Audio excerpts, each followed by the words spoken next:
기도 가운데 동행하게 되면 예수님을 닮아가기 때문에 성숙의 기쁨에 대해서 또 말씀을 우리가 묵상했었어요. 여러분 한 주간 사시면서 주님과 동행하면서 어떤 상황 가운데서도 내가 성숙되어져 가는 그 훈련을 하셨는지요? 기도와 말씀 속에 예수님과 교제하고 그러면서 주님을 닮아가는 기쁨을 누리게 되면, 그러면 그 다음에 오는 것이 예수님이 살아갔던 헌신의 삶을 우리가 살아가게 되더라는 겁니다. 그래서 순서가 그런 것 같아요. 주님 안에 우리가 있고 주님을 배워가고 주님의 헌신의 삶이 우리 가운데서 드러나게 되더라는 겁니다. 오늘 주제와 관련지어서 예수님을 믿는 사람의 삶의 모습이 뭘까? 이렇게 얘기하면 헌신된 삶을 살아가는 사람이다, 이렇게 말할 수 있을 겁니다. 그래서 예수님 믿는 사람과 예수 믿지 않는 사람의 차이는 헌신되었느냐 안 되었느냐를 가지고도 알 수 있을 거라는 거예요. 여러분, 이 헌신이라는 말이 기쁨이 될까요? 이 오늘 설교 주제에 대해서 어떻게 헌신이 기쁨이 되는가, 이렇게 말씀하실 분도 계시고, 정말 헌신의 맛을 알고 헌신의 의미를 경험한 사람은 정말 헌신이 기쁨이 된다, 이렇게 생각하는 분도 계실 겁니다. 그러나 많은 경우의 사람들은 내 몸과 시간과 물질과 재능과 삶을, 심지어는 목숨까지도 바쳐서 뭔가 가치 있는 것에 드리는 것을 헌신이라고 할 때에 그 헌신의 삶을 살아가는 것이 쉽지 않다는 것을 또 압니다. 우리는 대개 누군가가 이루어 놓은 것을 가지고 누리는 것은 잘 할 수 있습니다. 부모님 세대에 이루어 놓은 것을 자녀들이 잘 누리는 것은 좋아하죠. 유산 받기를 좋아하고 상속 받기를 좋아합니다. 교회도 마찬가지입니다. 우리 믿음의 1세대들, 2세대들이 헌신을 통하여 세워진 교회 속에서 다음 세대들이 마음껏 누리는 것은 좋아할지 모릅니다. 그러나 이 교회를, 주님이 원하시는 교회를 또 세워가고, 주님이 원하시는 가정을 세워가고, 주님이 원하시는 직장과 나라를 세워가는 데 있어서 내가 헌신해야 되는 그런 사람이라고 하는 것을 잊어버리고 살아가는 사람들이 참 많다는 거죠. 요즘에 보면 우리 한국 사회에 청년들에게 회자되는 말들 가운데 삼포시대다, 이런 말이 있다고 합니다. 연애를 포기했고 결혼을 포기했고 결혼한 이후에도 자녀 낳는 것을 포기했다. 또 이런 말도 들리더라고요. 헬조선이다. 그래서 한국은 살기가 어렵고 여러 가지로 문제가 많은 나라에서 한국을 떠나서 다른 나라로 이민을 가는 청년들이 늘어나고 있다. 이런 얘기들, 별로 기쁘지 않은 얘기들을 이제 듣게 되는 것입니다. 우리가 살아가는 이 시대의 우리나라의 환경과 우리가 살아가는 많은 여건들이 정말 헬조선이라고 부를 수 있을까? 그리고 정말 삼포시대라고 말할 수 있을까? 그렇게 사람들이 말할 때에 많은 사람들은 거기에 동의할지 모르지만 저는 동의할 수가 없고, 또 예수 믿는 사람이라면 절대 거기에 동의할 수 없다고 저는 믿습니다. 왜냐하면 하나님은 우리의 모든 삶을 통해서, 우리가 살아가는 모든 삶의 과정들을 통해서 하나님 살아계심을 드러내시기를 원하고, 하나님을 만난 사람들, 예수님을 만난 사람들에 의해서 그 가정도 교회도 나라도 변화되고, 소망이 없는 곳에도 소망이 있고 어둠이 있었던 곳에 빛이 있게 하는 것이 하나님의 비전이기 때문입니다. 생명이 없는 곳에 생명을 불어넣는 것이 예수님의 생명이기 때문이죠. 그래서 나라가 어때서, 아니면 지도자가 어때서 우리나라를 막 저주하고 지도자를 저주하고 막 그러면서 어떻게 하고, 이런 건 전혀 제가 볼 때 성경적이지 않고 예수님 믿는 사람이 해야 될 언행이 아니라는 거죠. 여러분, 성경의 역사를 보면은요, 이 요셉이라고 하는 사람이 우리가 지식적으로만 알지 말고 삶으로 좀 많이 묵상을 해보자고요. 요셉이라고 하는 사람이 이복 형님들에 의해서 노예로 팔려갑니다. 17살 때요. 아무런 소망이 없는 거죠. 그래서 먼 나라로 노예로 팔려가서 언제 고향으로 돌아갈지, 언제 나를 사랑했던 세마포 옷을 만들어줬던 색동 옷을 만들어줬던 아버지를 언제 다시 뵐 수 있을런지 아무런 소망이 없습니다. 예, 아무런 소망이 없었죠. 그런데 그 요셉의 마음속에는 위대한 소망이 있었어요. 그건 뭐냐면 하나님이 그에게 주신 꿈, 하나님이 그에게 주신 비전이었죠. 그래서 요셉은 어디에 있든지 노예로 살고 있으면서도 내가 하나님의 백성으로서 거룩하게 살리라. 그래서 거룩을 지킵니다. 순결을 지키죠. 신약에도 마찬가지로 하나님이 쓰시는 그릇이 여러 종류가 있는데 깨끗한 그릇을 하나님이 쓰신다고 하셨잖아요. 아멘. 그래서 요셉이 아무런 3포, 4포, 5포, 7포 좋아요.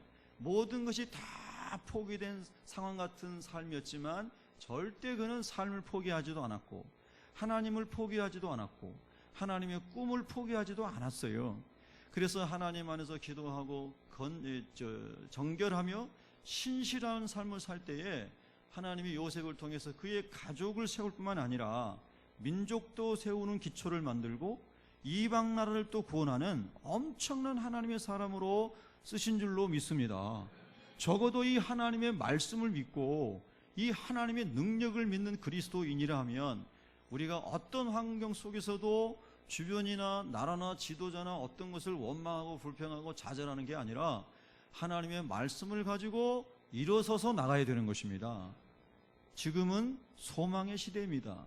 왜냐하면 하나님께서 말씀을 통해서 성령을 통해서 지금도 믿는 자들 가운데서 역사하시기 때문입니다. 할렐루야.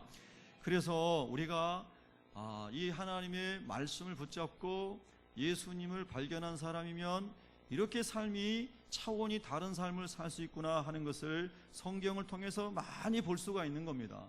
또 여러분이 잘 아시는 느헤미야 같은 사람을 보면은 느헤미야가 이방 나라의 높은 관직에 있었잖아요. 그런데 유대 땅에서 온 자기 형제 중에 하난이라고 하는 사람이 우리 유대 땅은 다 황폐화되었고 예루살렘 성벽은 무너졌으며 하나님의 성전은 불타 없어지고 많은 백성들이 집 없이 방황하며 배고픔 속에 탄식하고 있습니다. 그런 아픈 소식을 들었을 때에 이방 나라에서 높은 관직에서 아무 부족함이 없이 살았던 느헤미야가 그 말을 듣고 하나님의 마음을 품고 자기 나라와 민족을 위하여 울며 금식하며 기도하기 시작합니다. 하나님 아버지, 저 무너진 아버지의 성읍을, 아버지의 영광이 머물러 있는 예루살렘을 회복시켜 주시기를 원합니다. 그가 기도할 때에 이방 나라의 임금을 하나님이 감동시켜서 많은 사람과 물자와 지원하는 것들을 지원해줘서 이 느헤미야가 자기 땅에 돌아와서 예루살렘 성벽을 중건하고 나라를 세우는 기초를 다집니다. 여러분, 하나님의 꿈을 꾸고 있고 하나님의 마음을 갖고 있으면서 하나님이 주신 헌신에 대한 의미를 알게 될 때에 그 한 사람에 의해서 나라가 세워진다는 겁니다. 아멘. 정말로 놀라운 역사들 성경에 너무너무 많지요. 또 여러분이 잘 아시는 것처럼 에스더라고 하는 왕후도 있습니다. 이 사람도 어렸을 때 포로로 잡혀간 사람이지만 하나님의 깊은 경륜 속에 왕후가 되죠.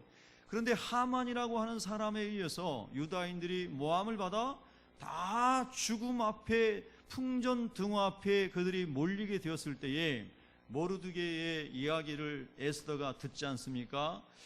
이때를 위하여 하나님께서 너를 이 자리에 있게 한 것을 네가 알지 못하느냐? 네가 나서지 않더라도 하나님이 이 일을 이루시겠지만 네가 나서서 하나님께 쓰임 받기를 원한다. 이런 요지로 얘기를 한 거죠. 그때 에스더가 모르드게의 말을 하나님의 음성으로 듣고 그리고 금식하며 다른 사람들에게도 금식을 선포하고 하나님 앞에 나아갑니다. 그때 하나님께서 이 에스더를 통해서 유다 민족을 다 살려주시죠. 이스라엘 사람들은 지금도 부림절이라고 하는 이스라엘 사람이 그때 다 살림을 받았던 그 절기를 지금도 축제로 지킨다는 겁니다. 여러분, 성경의 역사를 우리가 이야기하자면 시간이 부족하겠죠. 하나님 살아계심을 믿고 하나님의 구원 계획을 믿고 하나님이 우리와 영원히 함께 하시고 우리를 버리지 아니하시고 우리를 통해서 하나님의 영광을 나타내시겠다고 하는 하나님의 말씀을 확실히 믿는 믿음의 사람들은요, 소망의 사람이 될 뿐만 아니라 헌신의 사람이 된다는 거예요. 여러분, 소망만 가지고 있으면 안 돼요. 소망을 가지고 있는 그 소망을 헌신으로 옮겨 놓을 때에 하나님의 역사가 일어나는 줄로 믿습니다. 그래서 우리가 이 지역적으로 조그만 영역에서 볼 때는 개인이나 가정이나 또는 어떤 우리나라 이런 부분에서 볼 때도 헌신된 사람이 있을 때 소망이 있는 겁니다.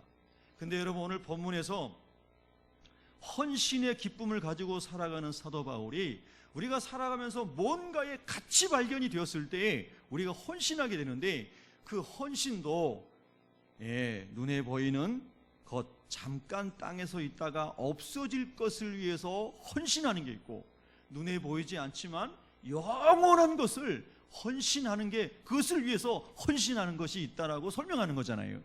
그래서 사도 바울은 헌신은 헌신이지만 나는 영원한 것을 위해서 내 삶을 헌신한 사람입니다, 이렇게 지금 간증하고 있는 거 아니겠습니까? 예수 믿는 저와 여러분도 마찬가지로 그렇게 영원한 것을 위해서 헌신하라고 하나님이 부르신 사람이 있는 줄로 믿습니다. 아멘. 여러분, 그래서 우리가 주어진 것을 자꾸 누리고만 살아가려고 하면서 그것이 없을 때 불평하고 좌절하고 넘어지는 사람이 되어서는 안 되고요, 하나님 안에서 하나님의 말씀을 붙잡고 무에서 유를 창조하신 하나님, 죽은 자를 살리시는 하나님, 천한 자를 존귀하게 하신 하나님, 낮은 자를 높여주시는 하나님, 죽을 영혼을 건져주시는 하나님, 할렐루야. 그 하나님의 말씀, 예수님 안에는 그 언약을 붙잡고요, 그것을 이루기 위하여 헌신된 삶을 살아갈 때에 주님 앞에 섰을 때에 부끄럽지 않은 인생이 될 것입니다. 여러분, 우리 땅에서도 헌신을 많이 하고 죽은 사람들은 기념비를 세우고 업적을 기록하고 사람들이 칭찬을 합니다. 영광을 주죠. 성경은 그런 것은 다 지나가는 것인데 지나가지 않는 영원한 것을 위해서 헌신하는 것이 위대한 헌신이다, 이렇게 오늘 본문에서 가르치고 있는 겁니다. 자, 그럼 우리가 7절을 함께 읽겠습니다. 7절 시작. 우리가 이 보배를 질그릇에 가졌으니 이는 심히 큰 능력은 하나님께 있고 우리에게 있지 아니함을 알게 하려 함이라. 아멘. 한번 따라해 보실까요? 나는 질그릇입니다. 우리의 몸을 질그릇에 이렇게 비유를 했죠. 하나님은 토기장이시고 우리는 토기장이가 빚으신 질그릇이라는 거죠.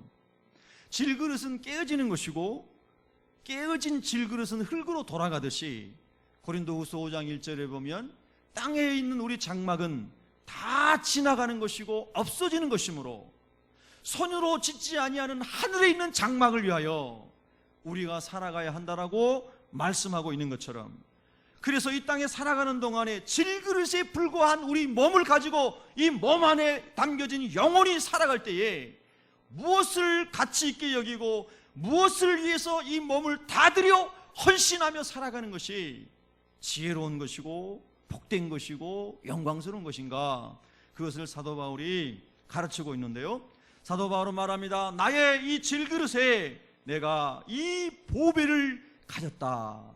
이 보배는 두말할 것도 없이 예수 그리스도 우리의 주인이십니다. 할렐루야. 예수 그리스도, 그분이 내 삶 가운데, 내 영혼 가운데, 내 몸 가운데, 내 인생 가운데 담겨진 가장 크고 위대한 보물입니다, 이렇게 바울이 고백하고 있는데요, 여러분은 어떠십니까? 여러분의 인생 가운데 가장 보배롭게 생각하고 있는 것이 어떤 것인지요?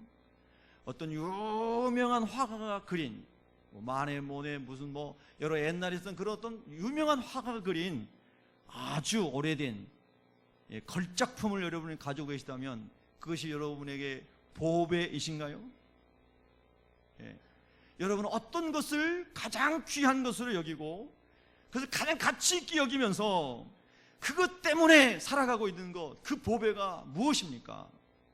사람들은 가치 있는 것에 자기 생각도 자기 마음도 자기 삶도 바치지 않습니까? 사도 바울은 내 인생 가운데 가장 가치 있는 것, 보배로운 것은 예수 그리스도이십니다. 그분이 내 안에 담겨져 있습니다. 그분이 내 안에 살고 계십니다. 나는 그분을 보배로 여기고 살아가고 있습니다. 그러므로 내 인생은 그분을 위해서 헌신하는 것이 기쁨입니다. 여러분이 좋아하시는 거 뭔가를 아까 그림 예를 들었습니다. 좋은 그림을 여러분의 집에 거실에 걸어두셨다고 생각해 보세요. 그러면 여러분 그걸 너무 가치 있게 여기신다면 집에 들어가실 때마다 그 그림을 보면서 참 좋다, 기쁘다, 행복하다, 일부분 그럴 수 있을 겁니다. 근데 사도 바울은 눈에 보이는 그런 것들이 내게 보배가 아니고 예수 그리스도, 그분이 나에게 보배이시며 그분 안에서 내가 살고 그리고 그분이 내 안에 사는 것, 이것이 내 삶의 기쁨입니다. 이렇게 고백하고 있는 것입니다. 이것이 우리가 헌신된 삶을 시작할 수 있는 출발점인 것을 믿습니다. 그래서 여러분 이제 8절 9절을 한번 읽습니다. 8절 9절 시작. 우리가 사방으로 우겨쌈을 당하여도 쌓이지 아니하며 답답한 일을 당하여도 낙심하지 아니하며 박해를 받아도 버림받지 아니하며 거꾸로 뜨림을 당하여도 망하지 아니하고. 아멘. 여기서 우리는 바로 그 보배이신 예수 그리스도를 질그릇에 담고 주님이 주신 사명을 이루기 위하여 헌신의 기쁨을 가지고 살아가는 바울과 그의 동역자들, 그들에게도 여전히 8절에 보면 복음 때문에, 예수 그리스도의 이름 때문에, 하나님 나라의 비밀을 전하고 가르치는 것 때문에 사방으로 우겨쌈을 당하는 일을 경험하게 되었다는 겁니다. 여러분 오늘도 보니까 하나님이 그렇게 역사하셨는지, 여러분 샬롬 여기 앞에 나오는 홀리스 찬양단도 샬롬 찬양대도 우리의 영혼을 많이 위로하고 힘든 부분을 격려하고 그런 찬양을 하나님 많이 오늘 주신 것 같습니다. 예, 여러분 위로와 격려가 있기를 축복합니다. 근데 모든 위로와 격려 중에 격려는요, 예수 그리스도 그분이 내 안에 계시다는 거예요. 예. 그것이면 모든 위로가 되고 모든 격려가 되고 모든 치유가 되고 모든 소망이 일어나야 하는 것이 예수님을 보화로 발견한 분들이에요. 예. 그래서 바울은 그렇게 주님으로 충만했기 때문에 그 예수 그리스도를 증언하며 가르치며 살아가다가 사방으로 우겨쌈을 당하는 일을 그가 많이 만났어요. 답답한 일을 많이 당했습니다. 그가 얼마든지 변증하고 싶고 변화하고 싶지만 그러나 한마디 변명했다가 10마디도 공격받을 것 같아서 변명하지 않고 답답한 일을 많이 당하였습니다. 그리고 그 다음에 또 나옵니다. 뭐라고 나오죠? 박해를 받았습니다. 그리고 거꾸로 뜨림을 당하였습니다. 그런데 중요한 것은 뭐냐면요, 8절 9절에 아니하고, 한번 따라합니다.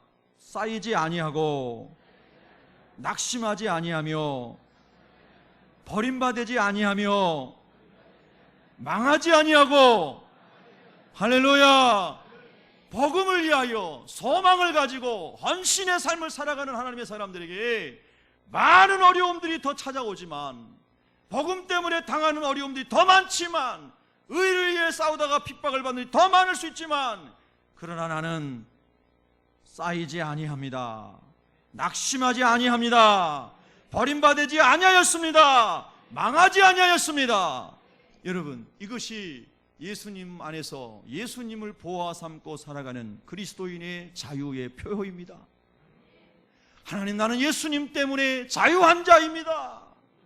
내 안에 예수 그분의 생명이 가득합니다. 그래서 난 절대로 우겨 싸움을 당하여도 낙심하지 않습니다. 할렐루야. 하나님 말씀 가운데 헌신의 삶을 살아가면서 만난 이런 많은 어려움을 당하여도 기쁜 이유, 헌신이 기쁠 수밖에 없는 이유, 그것은 기쁨의 근원이시고 평강의 근원이시고 소망의 근원이신 예수 그리스도, 그분이 내 안에 담겨져 있기 때문입니다. 내 안에 살아계시기 때문입니다.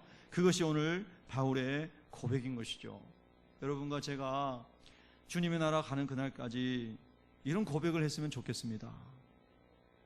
여러분, 절대로 주님 안에서 이런 승리의 고백을 하며 살아가시기를 축원합니다. 자, 10절부터 11절까지 있습니다. 시작. 우리가 항상 예수의 복음을 죽음을 몸에 짊어지면 예수의 생명이 또한 우리 몸에 나타나게 하려 함이라. 우리 살아있는 자가 항상 예수를 위하여 죽음에 넘겨지면 예수의 생명이 또한 우리 죽을 육체에 나타내게 하려 함이라. 그런즉 사망은 우리 안에서 역사하고 생명은 너희 안에서 역사하느니라. 아멘. 이 10절부터 12절 사이에 보면 헌신의 기쁨을 가지고 살아간다는 것이 어떤 것인가 하는 것을 잘 설명해 주고 있습니다. 여러분, 저와 여러분은 헌신이 기쁨이 되기를 원하는 전제하에서 이 말씀을 묵상합니다. 할렐루야. 10절에 보면 우리가 항상 예수의 죽음을 몸에 짊어졌다 하였습니다. 복음을 위하여 헌신의 기쁨을 가지고 살아가길 원한 사람은 예수의 죽음, 즉 십자가를 내 몸에 짊어졌습니다. 누가복음 9장 23절 말씀처럼 아무든지 나를 따라오려거든 자기를 부인하고 자기 십자가를 지고 나를 좇을 것이니라. 자기를 부인하고 자기에게 주어진 십자가, 예수의 죽음을, 십자가에서 능욕받고 저주받고 손가락질 당하고 침뱉음 당하고 창에 찔리시고 수없는 모든 저주를 다 한 몸에 받으시고 죽으신 예수의 십자가의 죽음을 그리스도인인 저와 여러분이 내 몸에 짊어지는 것, 내 안에 짊어지는 것. 할렐루야. 한번 따라합니다. 내 안에 짊어집니다. 내 안에 예수의 죽음을, 십자가의 저주를 내 안에 짊어지는 것, 그것이 헌신의 길을 가는 깊은 주님의 성숙에 이른 그리스도인의 기쁨이라는 겁니다. 기쁨이 너무 차원이 다르지 않습니까? 근데 참 놀라운 것은 그런 다음에 우리가 예수의 죽음을 몸에 짊어지고 나가는데 10절 후반절에 보면 예수님의 생명이 또한 우리 몸에 나타나게 하려 함이라. 할렐루야. 우리가 십자가로 죽고 십자가를 짊어지고 살아가는데, 그러면 그것으로 끝날 줄 알았는데 바로 그 십자가에 자기를 죽이며 십자가를 지고 살아가는 사람 가운데서 무엇이 나타난다고요? 예수님의 생명이. 따라합니다. 예수님의 생명이 거기서 드러난다고 하는 것입니다.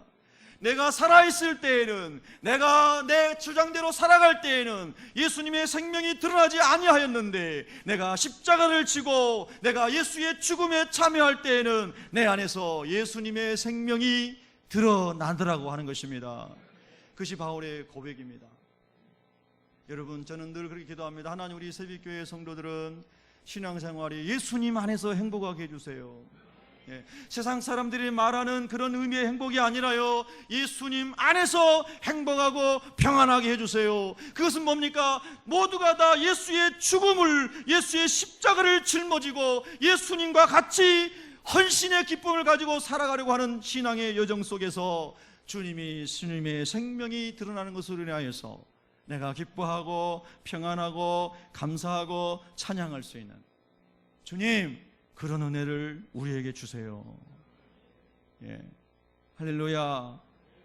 여러분, 내가 죽어서 예수님의 십자가가 우리 안에서 그렇게 십자가의 피가 흘러내릴 때에 예수님의 생명도 흘러가게 되는 것을 믿으시는가요? 그런 그리스도인이 많이 일어나면 나라가 바뀌고 세상이 바뀔 겁니다, 여러분은.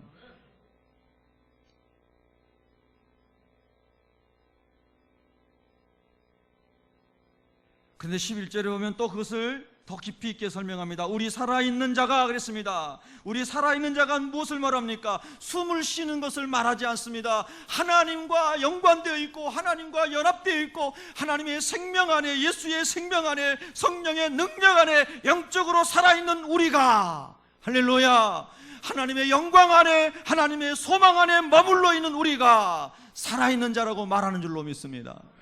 교회에 앉아있어서 살아있는 것이 아니라 그리스도의 영광 아래, 예수님의 은혜 아래, 보혈 안에, 성령의 능력 안에 우리가 있을 때에 말씀 앞에 아멘으로 화답하고 하나님의 말씀 앞에 순종함으로 나가려고 하는 주님의 마음이 있을 때에 우리가 살아있는 자인 줄로 믿습니다. 그래서 우리가 살아있는 자가 항상 예수를 위하여 죽음에 넘겨짐은 성령 안에 깊이 교통하고 하나님의 은혜가 흐르는 사람만이 죽음 가운데 그리고 우리가 예수의 생명을 드러내기 위해서 그렇게 나아갈 수 있는 능력이 있는 것이다 라고 말하는 것이죠. 항상 예수를 위하여 내가 죽음에 넘겨줄 수 있는 그런 은혜와 믿음이 있으려면 주님 만전하 내가 살아있는 자가 되기를 원합니다. 한번 우리 고백합니다. 하나님, 제가 살아있는 자가 되기를 원합니다. 네. 할렐루야. 살아있어야 됩니다. 기도 속에, 성령님의 인도 속에, 말씀 속에, 하나님의 눈물 속에 우리 영혼이 살아있어야 됩니다.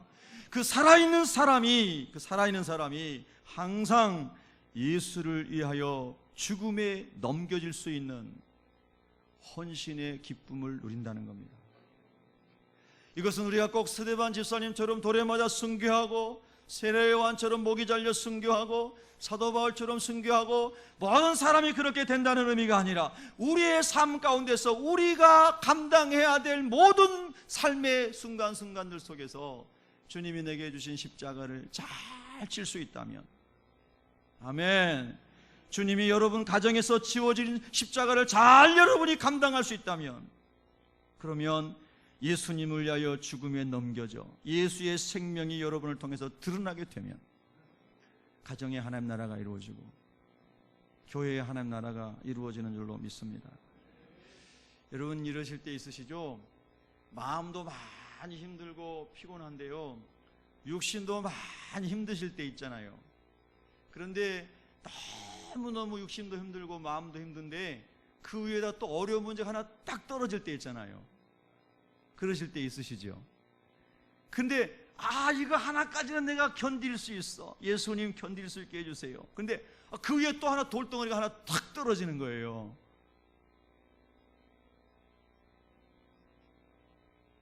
예수님, 저 숨 못 쉬겠는데요.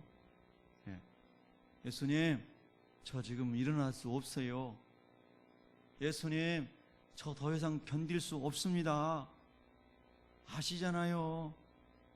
얼마나 내가 영적으로 힘들고 육신이 탈진되고 지금요 좁쌀 하나만 더 올려놔도 저 죽습니다.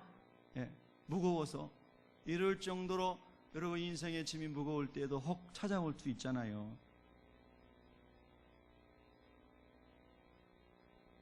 그런데요, 예수님의 죽음에 참여한 사람은 그것도 주님 안에서 이겨낸다는 거예요. 왜? 내가 이미 예수 그리스도의 십자가 위에서 피를 다 쏟으시고 그리고 옆구리에 창이 찔려서 심장이 터지고 그리고 모든 사람의 저주를 다 한 몸에 뒤집어 쓰시고 즐거워하시는 예수님, 아버지여 엘리 엘리 라마 사박다니 나의 하나님 어찌하여 나를 버리셨나이까 라고 탄식하시는 주님의 탄원 기도를 뼛속 깊이 피속 깊이 주님의 십자가를 내 몸에 담게 되면 주님, 저 더 이상 버틸 수 없어요 하는 절망적인 순간에도요 주님이 하라 하신 일을 위하여 헌신할 수 있는 기쁨의 샘이 터진다는 거죠. 요즘의 사람들은, 저도 요즘 사람에 속하는 거죠. 중간에 껴있긴 하지만요. 근데 이 헌신의 의미를 모르고 살아가는 사람이 참 많은 것 같습니다. 아까 말씀드린 것처럼 이루어 놓은 것을 따먹는 것만 좋아하고 뭔가 새로운 것을 믿음 안에서 일구어가고 개척해가고 하나님의 영광 가운데 광야길을 걸어가고 사막을 돌진해 나갈 수 있는 그런 하나님의 영성을, 강한 이 헌신에 대한 기쁨, 이것을 가진 사람들이 많이 줄어드는 시대 같아요. 근데 하나님의 사람들은요, 주님 오시는 그날까지, 주님 우리를 부르시는 그날까지 이 헌신의 기쁨으로 살아야 됩니다. 아멘. 헌신의 기쁨이 사라진 사람은 믿음이 이미 병든 사람이에요. 여러분, 정말 헌신의 모델은 우리 주님 예수님이시죠. 저와 여러분을 구원하시기 위해서 하늘 보좌를 버리시고 육신을 입고 이 땅에 오셔서 십자가에 죽으시기까지, 물과 피를 다 쏟으시기까지 모든 것을 들이신 분, 그분이 우리 예수님이시잖아요. 할렐루야. 그 예수님을 만난 우리는 내 인생에 살아가는 앞으로의 모든 내 인생의 목적과 내 삶의 방향은 주님의 나라와 영광을 위하여, 주님이 그토록 살아가시는 영혼들을 위하여, 주님의 몸인 교회를 위하여, 주님의 그 아픔인 많은 잃어버린 영혼들을 위하여 내가 헌신하며 살아가는 것이 내 인생의 목적이다. 내 인생의 방향이다. 내 인생의 사명이다. 내 인생의 기쁨이다. 할렐루야. 그런 하나님의 은혜가 있는 사람이 헌신하며 살아가는 게 기쁜 것입니다. 작은 영역에서부터 집안에서 허드렛 일을 하고 직장에서 허드렛 일을 처리하는 작은 일에서부터 주님을 만난 사람은 헌신이 기쁘게 됩니다. 여러분, 우리 새벽교회 성도들은 헌신이 기쁜 사람이 되기를 축복합니다. 너는 얼마나 못 나가지고 맨날 나무 뒤치다거리나 하니 그건 성경적이지 않습니다. 너무 잘난 사람이 뒤치다거리를 잘할 수 있기를 축복합니다. 예. 너무 훌륭한 사람이 예수님 안에서 나는 질그릇에 불과하다는 자각을 하고 헌신의 기쁨을 가지고 가정에서, 교회에서, 사회에서 헌신하기 시작하면 주님의 영광이 이 땅 가운데 채워질 것입니다. 예. 언론에서 또는 많은 사람들이 소망 없음을 얘기하고 삼포사포를 얘기해도 하나님의 사람들은 소망 있음을 말해야 됩니다. 예수님 안에 하나님의 은혜가 있음을 선포해야 됩니다. 그리고 우리가 그것을 말로만 하는 게 아니라 우리의 삶으로, 헌신으로 보여줘야 합니다. 그래서 많은 사람들에게 예수 안에 있는 사람은, 예수를 보배로 발견한 사람은 사람이 달라도 저렇게 다르구나, 저렇게 다를 수가 있을까?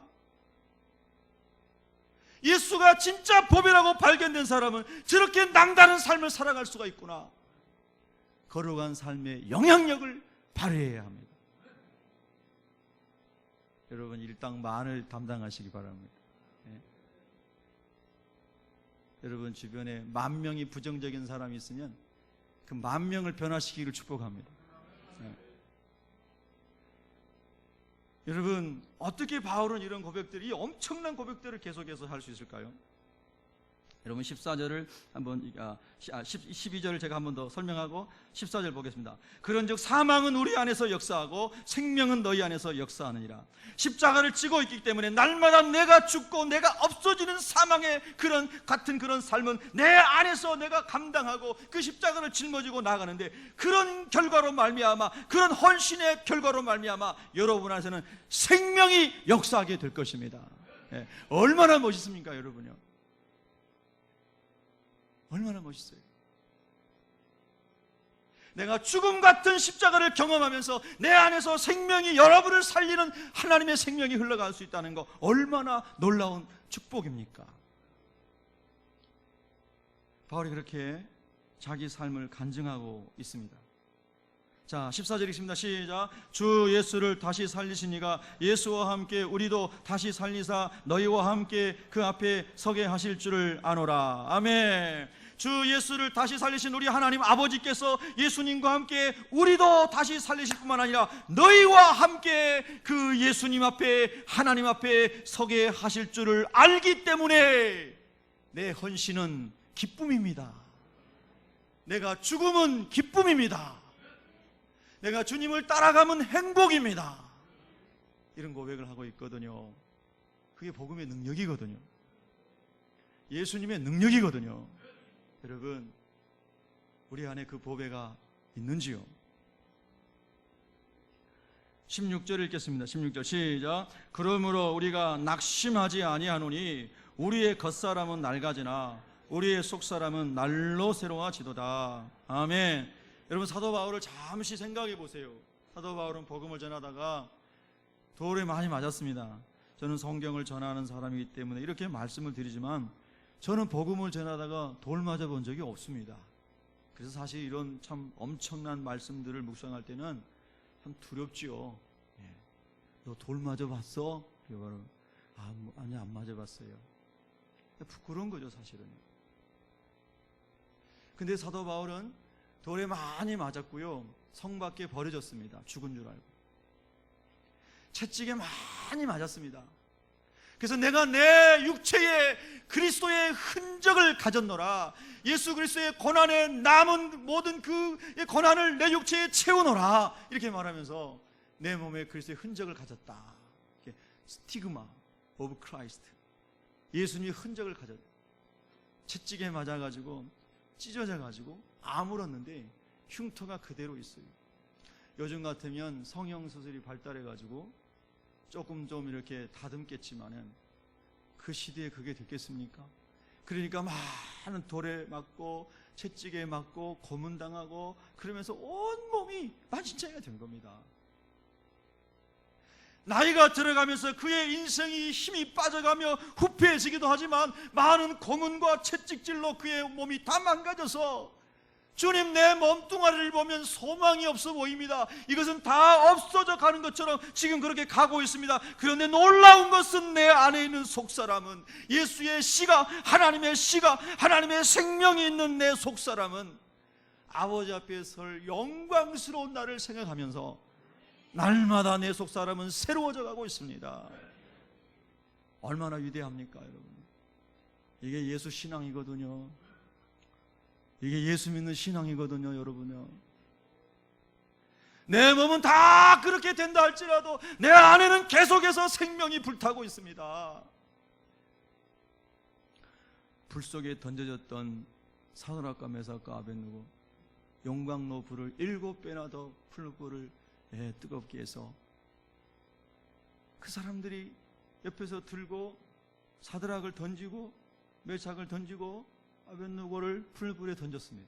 던진 사람들은 다 불타 죽었는데 불 속에 떨어진 세 친구는 머리카락 하나 상하지 아니하고 겉옷 하나 그을리지 아니하고 하나님의 아들 예수 그리스도께서, 할렐루야, 그것에 오셔서 그들과 함께 거니시면서 놀라운 하나님의 영광을 보여주신 줄로 믿습니다.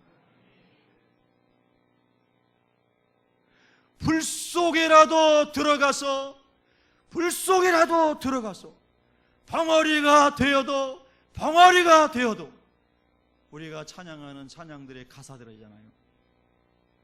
정말 그럴 수 있을까요? 정말 예수님 안에서 그 은혜를 경험했던 믿음의 선진들은 이 겉사람은 낡아지고 후패하고 다 없어질 것이기 때문에 불 속에서 태워지는 고통이 얼마나 고통스럽겠습니까마는, 그러나 그것도 잠시 지나갈 것이라고 믿었기 때문에 17절에 잠시 받는 환난에 경한 것, 어디 그게 잠시입니까? 어디 그게 가벼운 것입니까? 얼마나 뜨겁고 무섭고 얼마나 아프겠습니까? 불태워 죽임을 당했던, 화형당했던 수많은 순교자들, 온몸에 난도질 당하고 죽창에 찔려 죽인 수많은 순교자들, 얼마나 고통스러웠겠습니까? 그런데 하나님의 영광 가운데 있는 그들은 잠시 받는 환난, 가벼운 환난, 이렇게 생각하면서 자기 생명을 드리는 헌신의 기쁨을 누리면서 주님을 따라가기를 원했다는 겁니다.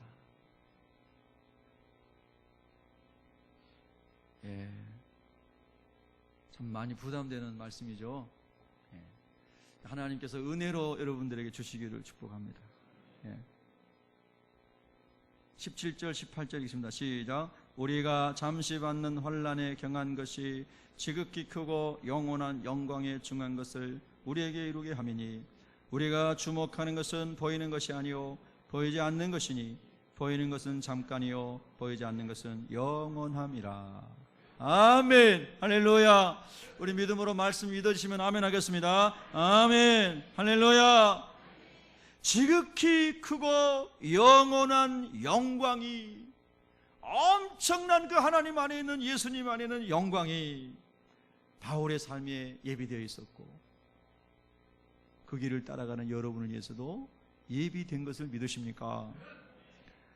그래서 그것이, 그 영광이 보이지 않지만 분명히 하나님이 예비하신 그 영원한 영광이 보이는 모든 것들을 이기게 하고 보이는 모든 것들 속에 소망을 두는 것이 아니라 보이지 않는 하나님께 속한 것들에 소망을 두고 그것을 위하여 헌신하는 삶이 기쁨이 되게 했다는 겁니다. 우리가 주님을 깊이 몰랐을 때는요, 어렵고 힘든 일, 굳은 일 있으면요, 네가 해라, 네가 해라. 어렸을 때도 어린 형제들 보면, 어린이들 자랄 때 보면요, 형제들끼리 뭐 할 일이 있으면, 어려운 일이 있으면 서로 안 하려고 네가 해라, 네가 해라 그러고 싸우잖아요. 형아가 해라, 동생이 해라 막 이러면서. 예, 어른이 돼서도 마찬가지잖아요. 근데 정말 주님을 만난 기쁨이 있는 사람은요, 하나님 나라에 엄청난 영광스러운 소망을 가지고 있는 사람은요, 제가 하겠습니다. 예, 제가 하겠습니다. 예, 한번 따라합니다. 제가 하겠습니다. 예, 아멘. 여러분 가정의 형제들이 다 그렇게 된다고 해보세요. 가정이 얼마나 행복해지겠습니까? 교회가 다 그렇게 된다고 해보십시오. 교회가 얼마나 행복하겠습니까? 나라가 그렇게 된다고 생각해 보십시오. 하나님 우리나라를 얼마나 더 크게 쓰시겠습니까, 여러분? 예? 할렐루야. 예. 저는 하나님께서 정말로 이 복음의 끝자락에 있는 세대 가운데서 우리 대한민국을 사용해 주시기를 기도하거든요. 예. 우리 한국교회도 사용해 주시고, 많은 가라지와 누룩과 마귀가 뿌리는 것들이 독버섯처럼 너무너무 많이 번져 있음이 사실임에도 불구하고, 그럼에도 불구하고 하나님 우리 한국교회를 살려주시고, 우리 한국교회에 다시 한번 하나님의 은혜를 부어주시고 긍휼을 여겨주시고, 그래서 우리가 다시 헌신의 기쁨을 알고 살아가게 하여 주시옵소서. 예. 우리 열조들이, 우리의 선배들이 쌓아놓은 것을 따먹는 사람들만이 아니라 우리가 다시 개척자가 되어 믿음의 역사를 개척해 나가고 하나님의 나라를 개척해 나가는 헌신된 기쁨이 충만한 지금 우리 세대가 되게 하여 주시옵소서. 여러분 얼마나 하나님 기뻐하시는 겁니까? 헌신이 기쁨이 돼야 됩니다. 헌신이 기쁨이 돼야 돼요. 그래서 뭐 어려운 거 보면요, 어이구 내가 먼저 해야 돼, 집사님, 아유 서로 좋아가지고 그러면 같이 합시다. 여사는 인사해서 그러면 같이 합시다. 예. 여러분요, 그러면 우리가 다 주님 안에서 주님의 은혜 입고 사는 겁니다. 헌신의 기쁨, 정말 헌신이 기쁨이 되기를 축복합니다. 기도하겠습니다.